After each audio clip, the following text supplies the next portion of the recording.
ഒറ്റപ്പാലം നഗരസഭ 37-ാം വാർഡിലെ അമ്പലവട്ടം റോഡിലെ ശോച്യാവസ്ഥയ്ക്ക് വാർഡ് കൗൺസിലറുടെ നേതൃത്വത്തിൽ താൽക്കാലിക പരിഹാരം.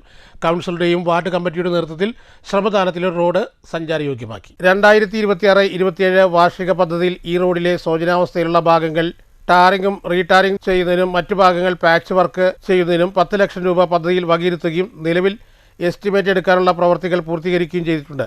സാങ്കേതിക അനുമതി ലഭിച്ചാൽ ടെൻഡർ നടപടിയിലേക്ക് കടക്കും.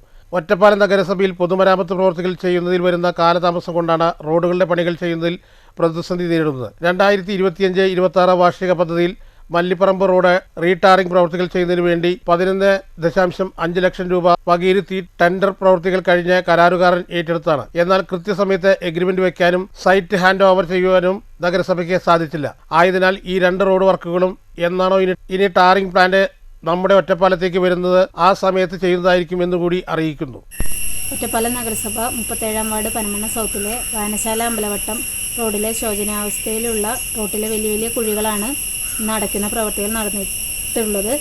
ഒറ്റപ്പാലം നഗരസഭയിൽ രേഖാമൂലം കത്ത് നൽകിയിട്ടും യാതൊരുവിധ നടപടികൾ സ്വീകരിക്കാത്ത പക്ഷം വാർഡ് കൗൺസിലറുടെയും വാർഡ് കമ്മിറ്റിയുടെയും നേതൃത്വത്തിൽ സാമ്പത്തിക സഹായം ഉൾപ്പെടെ എടുത്തുകൊണ്ടാണ് ഇന്നത്തെ പ്രവർത്തികൾ ഇവിടെ നടന്നിട്ടുള്ളത്.